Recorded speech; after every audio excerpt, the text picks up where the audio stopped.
terpercaya.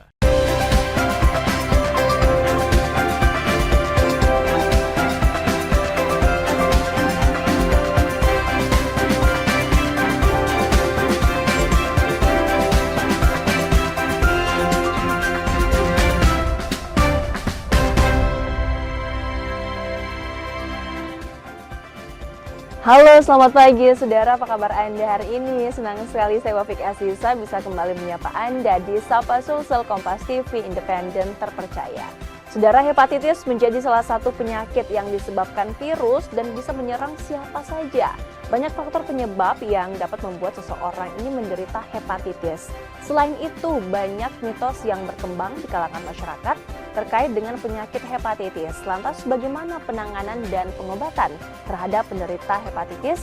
Hal ini akan kita bahas bersama narasumber kami, sudah ada di studio Kompas TV Makassar. Langsung saja kita sapa, ada Dr. Akiko Syawalidiani Tahir, spesialis penyakit dalam dari Rumah Sakit Primaya Hertasning Makassar. Selamat pagi dokter. Selamat pagi Mbak. Apa kabar hari ini dok? Baik-baik. Baik. Terima kasih ya. Alhamdulillah. Nah, kita ingin membahas nih dokter soal penyakit hati. Ya, di mana ini bukan penyakit hati iri dengki ya dokter ya, tapi salah satu penyakit yang juga menyerang fungsi hati kita. Ya, Nah, itu hepatitis. Bisa dijelaskan dokter, ini penyakit hepatitis itu sebenarnya penyakit seperti apa? Kemudian apa pengaruhnya terhadap fungsi hati kita?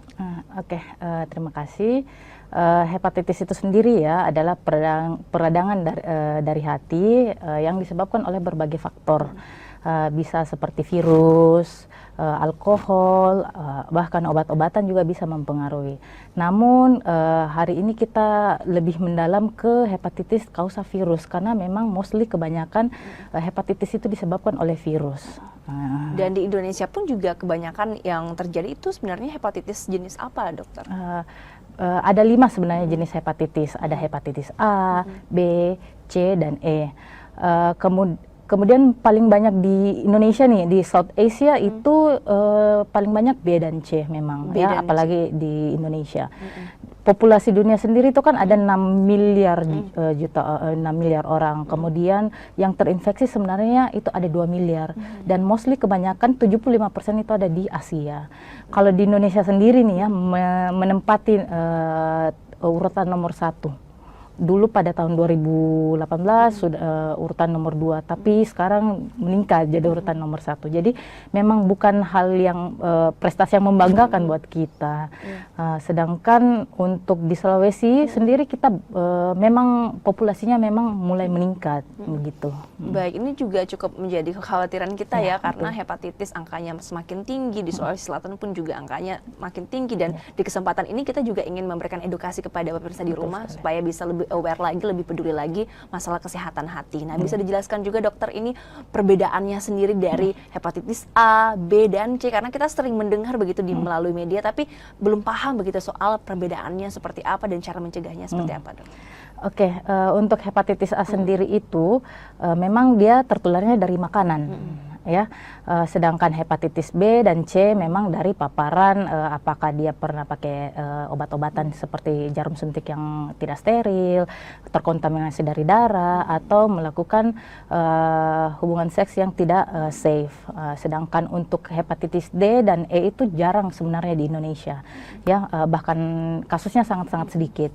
Nah, untuk hepatitis D ini sendiri dia berkawan dengan hepatitis B. Jadi pasien-pasien yang sudah memiliki hepatitis B bisa saja memiliki hepatitis D, namun jarang ya. Jadi dia harus ada temannya. Jadi dia harus positif dulu hepatitis B. Sedangkan hepatitis E itu terkontaminasi dari air yang baik. Jadi tipe-tipe hepatitis dari A sampai E tadi ini murni karena virus ya dokter ya, bukan betul. Karena faktor lain. Nah, seperti apa kemudian dokter rentang waktunya sendiri seseorang yang bisa terkena virus hepatitis ini, berapa lamakah dan prosesnya itu akan seperti apa dokter dalam tubuh kita? Nah, ini dia yang kita tidak ketahui sebenarnya. Kita tidak tahu ternyata kita terkena infeksi hepatitis B atau C dan A juga sih, karena gejalanya sangat-sangat tidak khas. Rata-rata pasien itu datang sudah dalam keadaan tingkat kronis. Jadi dia tidak sangka bahwa pernah terkena hepatitis akut gitu, karena sangat-sangat gejalanya sangat-sangat membingungkan gitu. Jadi kalau misalnya pasien terkena hepatitis B dan C, B sendiri itu dari fase akutnya itu bisa sampai 3 bulan dia masuk ke dalam tubuh. Kalau C lebih cepat. Dikatakan dia hepatitis akut ketika peradangannya kurang dari 6 bulan. Dan ketika dia sudah kronik, artinya ini pasien sudah pernah kena lebih dari 6 bulan.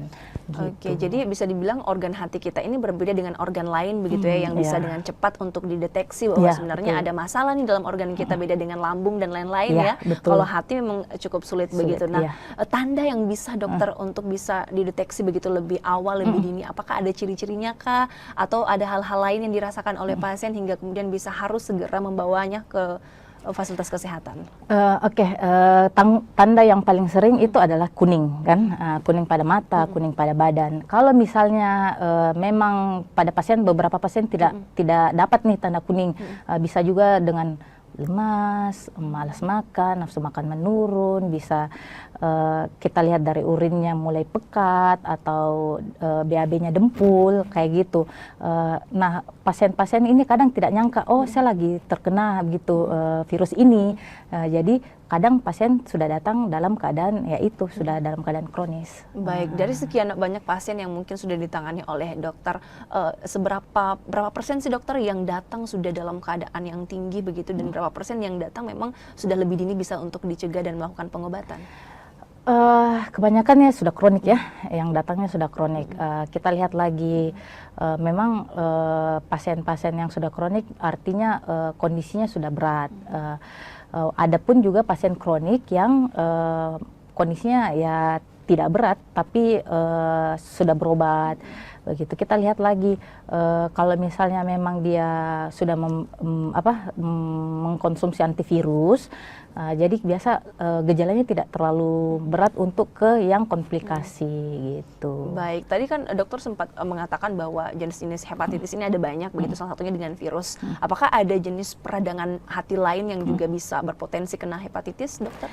Sebenarnya hepatitis itu untuk virus sendiri yang paling banyak memang di dunia ya.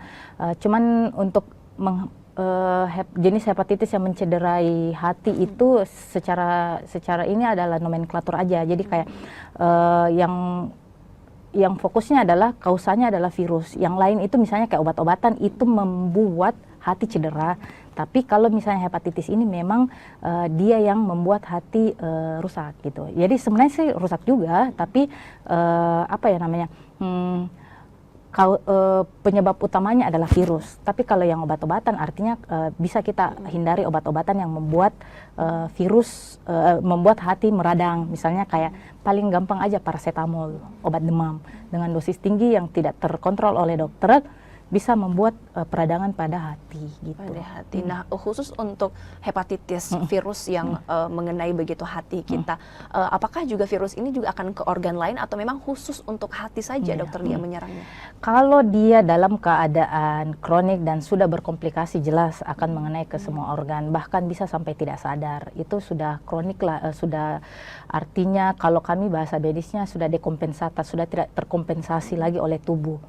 Begitu, jadi bisa datang dengan keadaan tidak sadar, perut membesar, atau masih datang dalam keadaan juga kuning, atau banyak hal-hal yang dia datang dalam keadaan ke UGD dengan itu hepatitis. Nah, untuk ciri-ciri yang dokter sebutkan tadi, bagaimana kemudian pengaruhnya dengan kinerja fungsi hati dalam tubuh kita, dokter? Apakah itu juga sudah sangat-sangat terganggu atau seperti apa? Ya, pasti sudah sangat terganggu kalau datang dalam keadaan kronis, datang dalam keadaan sulit lagi dikembalikan ke yang awal karena memang hati sudah gagal. Begitu. Baik, jadi betul-betul sangat mempengaruhi kualitas hidup penderitanya ya, makanya perlu untuk segera dideteksi. Dan di segmen selanjutnya, saudara, kita akan tanya lebih jauh soal bagaimana sih kemudian pendekatan pengobatan terhadap penderita hepatitis. Kami akan lanjutkan usai jeda berikut ini.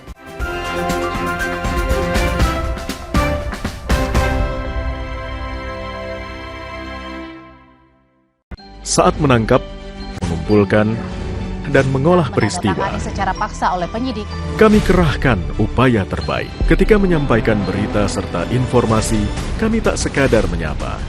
Ada referensi, aspirasi, juga inspirasi yang menjadi misi.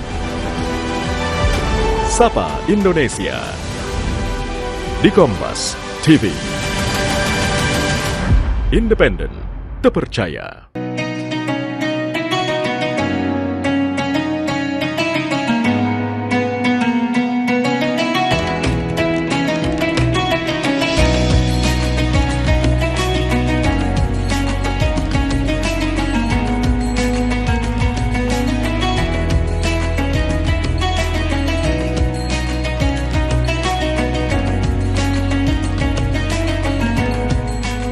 Assalamualaikum warahmatullahi wabarakatuh. Setelah menjalankan ibadah puasa selama bulan Ramadan, kita sambut hari yang suci dengan penuh kebahagiaan. Mari rayakan kebersamaan di hati. Eratkan silaturahmi di hari yang fitri. Selamat Idul Fitri 1445 Hijriah. Minal aizin wal faizin. Mohon maaf lahir dan batin. Wassalamualaikum warahmatullahi wabarakatuh. Raih kembali informasi terkini dari segala lini Pan Berita Utama akan menyajikan sejumlah informasi menarik yang paling mengundang atensi.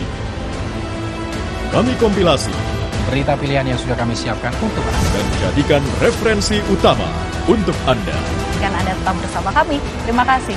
Sampai jumpa. Berita utama ikuti pada jam-jam berikut. Live di Kompas TV.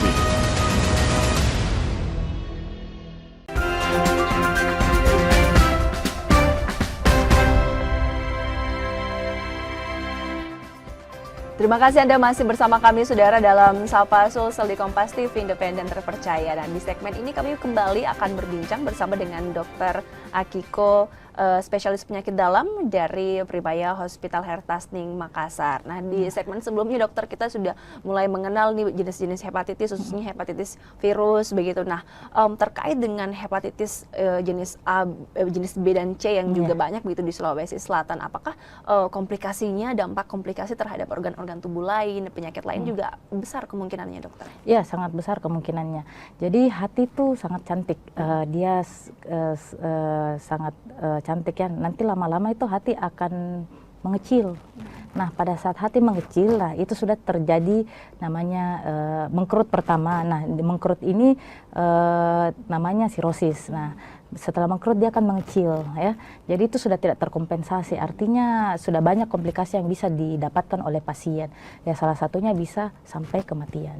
Salah satunya kematian. Nah, untuk proses pemulihan dan juga proses pengobatan begitu ketika seseorang sudah terdeteksi begitu bahwa terkena hepatitis baik B maupun C yang banyak di Sulawesi Selatan, proses pengobatan alurnya itu akan seperti apa, dokter? Pengobatannya sebenarnya paling pertama kita harus tahu dulu status hepatitisnya. Misalnya kayak pasien hepatitis B ya, kita memang dokter harus tahu dulu statusnya seperti apa. Apakah dia di fase mana? Karena ada sebenarnya di tahapan hepatitis sendiri itu ada 4 tahapan.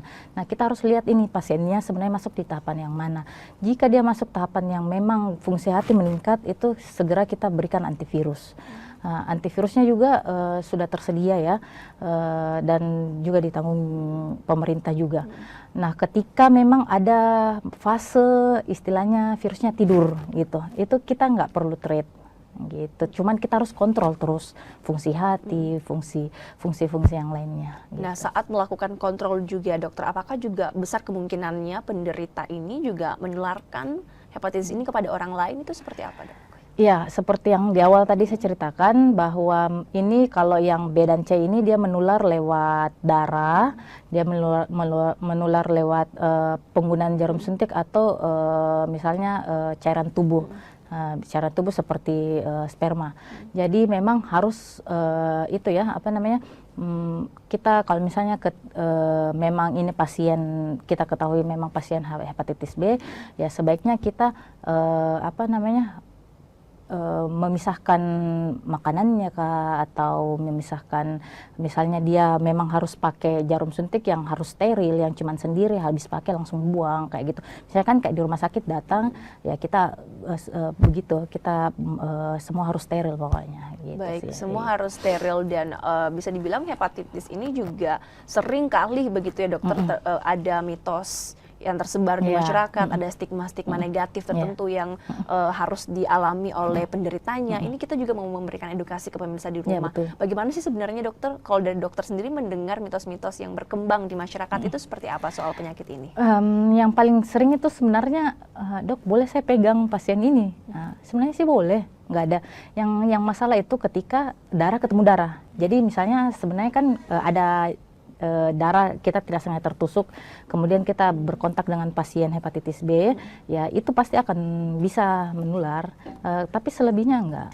Kecuali yang hepatitis A ya, karena hepatitis A itu dari kontak oral, jadi semua jangan lupa PHBS, perilaku hidup sehat ya, jadi jangan lupa cuci tangan, terus makanan dipisahkan sendiri, kayak gitu sih sebenarnya.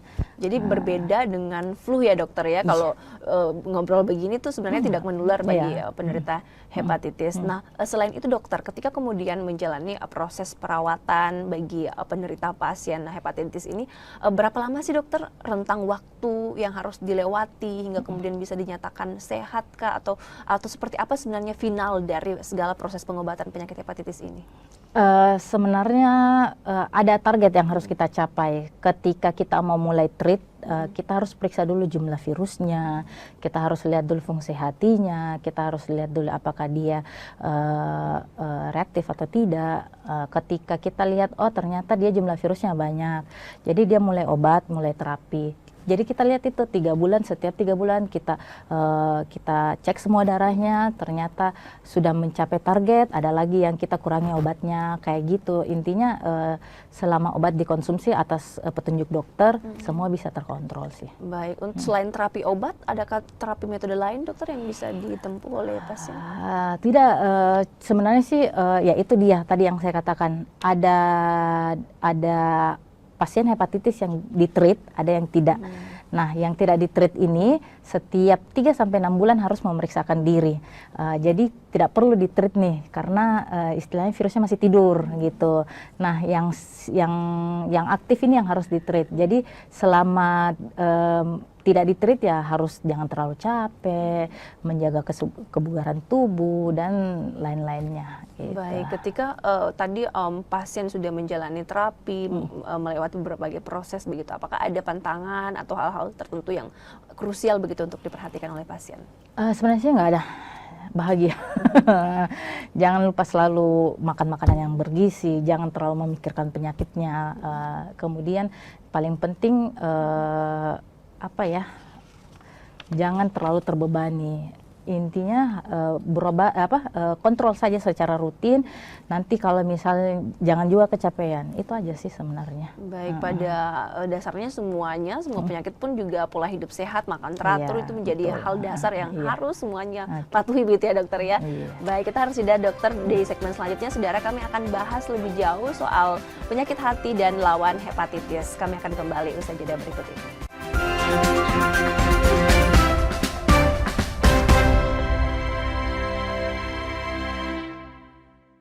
Peristiwa demi peristiwa selalu terjadi dan terus berkembang sepanjang hari. Saat Anda membutuhkan informasi dengan perkembangan berita mutakhir, jadikan kami mata dan telinga Anda untuk berbagai aktualita terkini. Sambut kami sebagai referensi. Ikuti semuanya di Kompas TV, independen, terpercaya.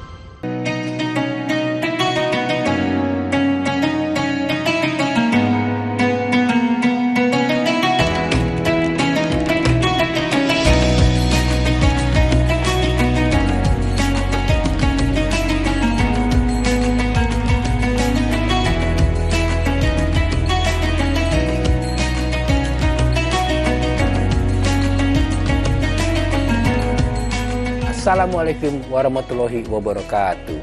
Setelah menjalankan ibadah puasa selama bulan Ramadan, kita sambut hari yang suci dengan penuh kebahagiaan. Mari rayakan kebersamaan di hati. Eratkan silaturahmi di hari yang fitri. Selamat Idul Fitri 1445 Hijriah. Minal aizin wal faizin. Mohon maaf lahir dan batin. Wassalamualaikum warahmatullahi wabarakatuh. Raih kemuliaan.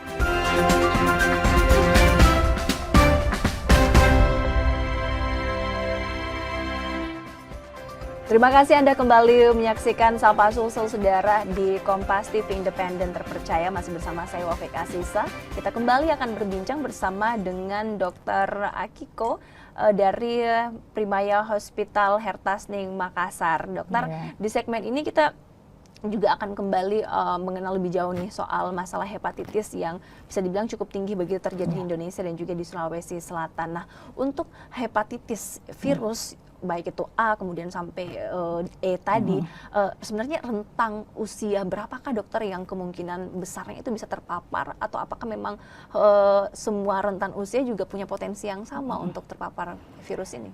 Semua rentang usia bisa terpapar. Jadi ibu hamil pun kita wajib vaksin hepatitis. Kalau misalnya dia memang ibu hamilnya hepatitis, anaknya itu bisa kena. Kenapa bisa? Karena memang transmisi vertikal langsung ke bayi. Jadi begitu bayi lahir memang wajib langsung vaksin hepatitis. Vaksin hepatitis. Iya. Dan vaksin hepatitis ini juga bersifat wajib begitu ya dokter? Iya, ya? Betul. Jadi ketika kita dewasa, nah kita kan udah pernah dapat nih 0 bulan pada saat kita lahir. Itu harus diulang. Ada kelompok-kelompok yang sangat riskan terkena hepatitis B. Ya salah satunya kami tenaga kesehatan. Atau yang bekerja di rumah sakit, atau misalnya keluarga, ketika ada keluarganya yang ternyata hepatitis B, pasti kita harus tracking ke belakang. Ini satu rumah bagaimana, harus cek juga gitu. Saya pun PAPDI merupakan Perhimpunan Penyakit Dalam Indonesia, merekomendasikan itu orang dewasa vaksin 3 kali pada bulan 0, 1, dan 6. Jadi kita harus vaksin 3 kali. Kalaupun memang saya sudah pernah vaksin, ada lagi kita harus cek lagi berapa titer kadar vaksinnya nih di dalam tubuh, antibodinya berapa nih. Kalau misalnya kurang, harus di booster. Gitu. Baik, harus di booster lagi. Dokter bisa dijelaskan juga nih ke pemirsa di rumah seberapa efektif dan pentingnya kah vaksin hepatitis ini supaya pemirsa di rumah, masyarakat juga bisa rutin dan taat begitu untuk bisa vaksin. Silakan. Sangat-sangat efektif ya.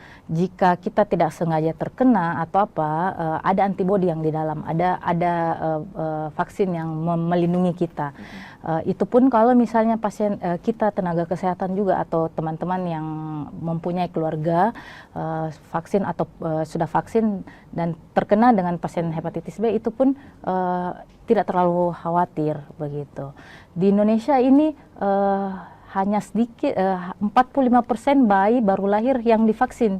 Jadi banyak juga ternyata bayi-bayi yang tidak divaksin, padahal ini kan program pemerintah. Jadi kita pastikan dulu anak bayi kita di rumah ketika lahir sudah divaksin. Setelah itu kalau misalnya ada keluarga yang terkena hepatitis B, langsung screening ke rumah sakit. Ya karena itu dia tadi, penyakit ini sangat-sangat jahat. Tidak ada keluhan di awal, ataupun misalnya tidak dikenali ternyata kena hepatitis akut, tahu sudah masuk dalam keadaan yang sangat bahaya, misalnya kronik tadi. Ya, baik, gitu. Jadi vaksin ini sangat efektif sekali ya untuk bisa terhindar dari hepatitis. Nah dokter, ini kan hepatitis di Indonesia bisa dibilang angkanya sangat tinggi dan juga menjadi yang tertinggi begitu di Asia, dokter ya. Anda menilai ini sebenarnya faktornya itu apa dokter? Kenapa bisa Indonesia bisa menjadi urutan tertinggi di Asia? Ya karena itu tadi dia yang penderita itu tidak tahu dia terkena. Kadang rata-rata pasien itu taunya dari misalnya MCU kantor kayak gitu. Dia ternyata saya ini, ternyata orang tuanya terkena. Dan dia tidak vaksin pada saat lahir, jadi otomatis bisa terkena. Kayak gitu, banyak kurang kesadarannya begitu. Baik, kurang kesadarannya. Dan semisal dokter nih, ada masyarakat pemirsa di rumah yang merasa, oh saya selama ini sehat-sehat saja, tapi ingin memeriksakan kesehatan hatinya. Itu langkah prosedurnya seperti apa dokter? Boleh langsung ke rumah sakit, terus kita periksa, exam, kita tanya anamnesis, kita tanya-tanya faktor resiko.